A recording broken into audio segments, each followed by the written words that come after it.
Allez, alors, y a-t-il sur ce plateau une ambiance à couteau tiré? Non. Et non. Bien sûr que non. Il a travaillé celle-là. Oh, je l'ai inventé. Que des amis sur ce plateau et grâce à Sylvie qui met en valeur le savoir-faire français qui permet de rayonner dans le monde entier. Ce matin, l'aïeul, le fameux couteau. Le fameux couteau. Alors, l'histoire de ce couteau, elle n'a pas fini de rebondir. D'abord, Casimir-Antoine Moulin s'installe comme coutelier forgeron dans le village de l'Aïeul en 1828. C'est vraiment le début de l'histoire. Les premiers couteaux sont droits à cran d'arrêt. L'évolution vers la forme actuelle, vous allez la voir d'ailleurs dans le reportage qui va suivre, se fait entre 1850 et 1860. Pardon, je fais un peu d'histoire parce que c'est assez important de comprendre le contexte. Bern, ouais, voilà. Très bien. En 1900, la fabrication des couteaux quand même employait 30 personnes dans le petit village de l'Aïeul, donc c'était pas rien. 14-18, la guerre, les l'Aïeulais, enfin et surtout ceux qui... Et pas l'Aïoli, à confondre. Ceux qui font ce couteau, où d'ailleurs est apparue l'abeille, la fameuse abeille qui est sur ce couteau, partent faire la guerre. Et donc, la fabrication est lancée à Thiers, qui est à peu près voisine. Thiers, j'ai une bêtise, c'est l'Allier ou pas? Oui, je crois. Oh là là là là là. Hein Puy-de-Dôme, merci Loïc, voilà, il est de là-bas, c'est pratique d'avoir un Loïc de là-bas. C'est pas loin, ça. Loïc, il est meilleur que moi en géographie, merci. Et donc, il reste 3 artisans à l'Aïeul, ils continuent comme ça, ça disparaît. Finalement, ce couteau se fait à Thiers. Et puis, il y a des Laïolais très célèbres qui sont montés à Paris, qui ont réussi dans la restauration et tout ça, les frères Coste, pour ne pas les nommer, qui décident de remonter ce véritable Laïeul fabriqué dans le village de l'Aïeul. Petit couteau, petit couteau? Petit couteau, évidemment, voilà. C'est ça. Le fameux couteau de cette région. Si je le mets là, on le voit mieux. Non, si je le mets... Sylvie, l'Aïeul, c'est dans quel département, l'Aïeul? L'Aveyron. Bravo, Sylvie. Est-ce qu'on y va? Eh bien sûr qu'on y va. Grâce et on à vous. s'est régalé. Regardez. Allez, c'est parti. Bienvenue à l'Aïeul, près de Rodez, dans l'Aveyron, situé sur un piton rocheux à 1200 mètres d'altitude. Avec ses toits en pierre, son ciel bleu et sa végétation luxuriante. Ce village de 1200 habitants est connu dans le monde entier grâce, entre autres, à son célèbre couteau. C'est ici qu'on fabrique le vrai couteau l'Aïeul traditionnel. C'est vrai que c'est un produit qui est extrêmement copié. Comment s'y retrouver? Suivez-moi. Le couteau l'Aïeul, Capoucadour, couteau paysan à l'origine, à lame droite, était fabriqué par les Laïolais. En raison de la guerre, le couteau l'Aïeul sera fabriqué à Thiers, puis reviendra à l'Aïeul. Les frères Coste, célèbres restaurateurs, feront construire une usine il y a 25 ans, dessinée par le designer Philippe Starck, aujourd'hui gérée par Thierry Moïsset, qui sait allier modernité et savoir-faire. Le métal en acier qui vient de France, ils sont d'ailleurs les seuls à fabriquer les couteaux en acier français, est chauffé dans un four à induction. Dès qu'il est rouge cerise, il est forgé à l'aide d'une presse. C'est la vraie spécificité de cette maison, et c'est ce qui rend la lame aussi solide et coupante.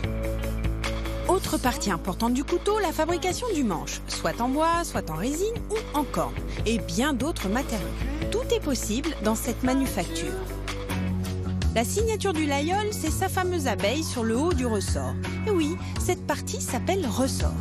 Sur certains, on peut y trouver la croix du berger. Tout le couteau est ensuite poli pour une finition parfaite. Dans cette maison, on fabrique aussi des commandes spéciales du sur-mesure, faites par des couteliers d'art. Vous êtes coutelier d'art dans la maison? Coutelier d'art, oui, c'est ça. Il faut à peu près combien d'heures pour travailler sur un couteau comme ça? Je dirais entre 10 heures et après, il n'y a pas de limite ni temps. Hein. On peut passer 3 semaines, 1 mois sur un seul couteau. Vous êtes présenté au concours des meilleurs ouvriers de France. Oui. Vous avez mis combien de temps pour réaliser vos œuvres? Pour faire les 4 couteaux, j'ai mis 1500 heures. 1500 heures, c'est énorme. C'est important pour vous de travailler comme ça sur un territoire? Ah oui, c'est important, hein, bien sûr, parce que ça, c'est un métier artisanal. Et donc, l'Aïeul, c'est un village, et c'est devenu un couteau par la suite. On continue la tradition de coutelière à l'Aïeul, quoi, en fait. Vous êtes tombé dedans quand vous étiez petit? Oui, alors, j'ai commencé à collectionner des couteaux, d'abord, des petits canifs, à l'âge de 10 ans. Et après, à 14 ans, j'ai fait mon premier couteau. Ah oui, c'était c'était vraiment votre ce que métier. Je voulais faire, voilà. Le saviez-vous, on compte plus de 160 manipulations pour fabriquer un couteau. Enfin, un beau couteau.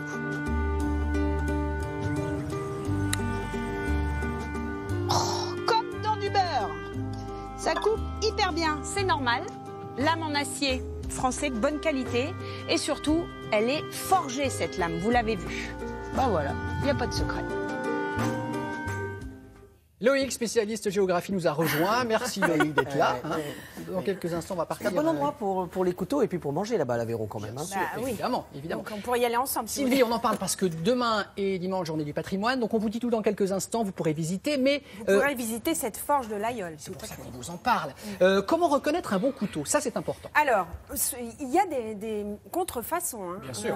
Et après, il y a le vrai l'Aïeul fabriqué à l'Aïeul. C'est ce que défend cette manufacture. C'est-à-dire qu'il y en a encore qui sont fabriqués ailleurs et qui s'appellent l'Aïeul. Donc, il faut faire attention, il faut vérifier ça parce qu'eux travaillent notamment avec de l'acier français, donc du très bon acier qui est durable. C'est-à-dire que c'est un objet de transmission, moi je dis. C'est-à-dire que vous n'allez pas l'acheter 30 € pour que après il aille à la poubelle. Alors, comment on le reconnaît? D'abord le poids et puis la matière première qui est utilisée pour le manche. Et puis vous voyez bien le travail quand même. Enfin, c'est assez incroyable. Ça se voit à l'œil nu. Après, par rapport à un couteau à cran d'arrêt, eh ben, il y a le clac, comme ça.